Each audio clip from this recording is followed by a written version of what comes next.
तोखे ॿुधाए धर्म जी ॻाल्हि विस्तार सां मूंखे ॿुधायव। सॼो भीषम पर्व थी विया आहिनि।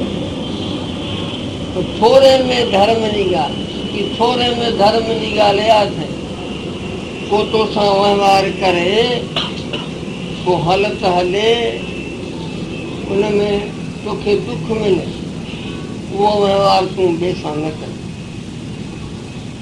जंहिं वहिंवार में तोखे दुख मिले को हलत हले तोसां दुख तोखे मिले उहा हालत तूं न हलंदे। जयराम जी तो मनुष्य केरु आहे कि बसि अहिड़ो वहिंवार करे तो अहिड़ी हालत हले तो माई आहे या भाई त्यागी या गृहस्थी पाण खे बि सुखी रखे थो ॿिए खे बि सुखी रखे फ़र्क़ु न रहे। ही टियापनि की टिया छा चौथापनि टिया कहिड़ा आहिनि कि पाण जे सुख लाइ पाण खे पंहिंजे सुख लाइ ॿियनि खे दुख ॾे कष्ट मुसीबत में उहो केरु आहे कि उहो दैत।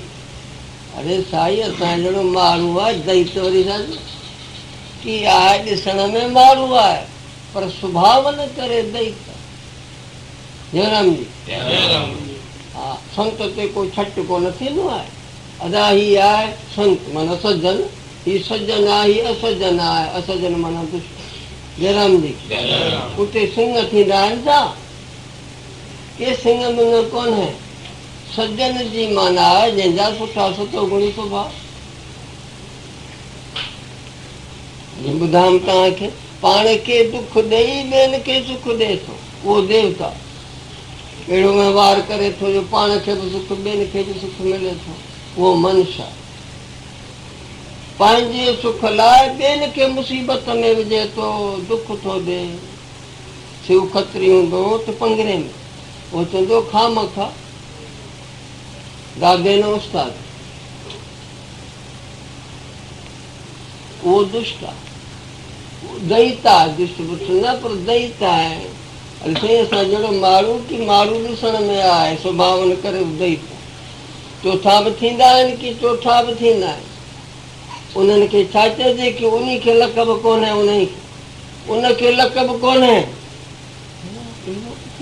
लक़ब अञा की शास्त्र में अञा ताईं त उनखे लक़ब कोन्हे भला उहो उन जा कहिड़ा उनजो स्वभाव ई आहे पाण खे नाश करे त ॿिए खे दुख चोथा इहे थींदा जरा को उनखे कुझु वठाओ हुनखे जरा चार मनुष्य आहिनि। There are 4 kinds of people. You understand? But some people the main thing is that in short form, what is religion is telling that do not do to others what you do not like others to do to you. That means you even suffer for the good of others. There are other people for their own benefit. The first type of people are who want to do good others at the expense of trouble to themselves. Those are number 1. They are high-intended. Number 2, those who want to keep themselves happy and comfortable and others also happy and comfortable.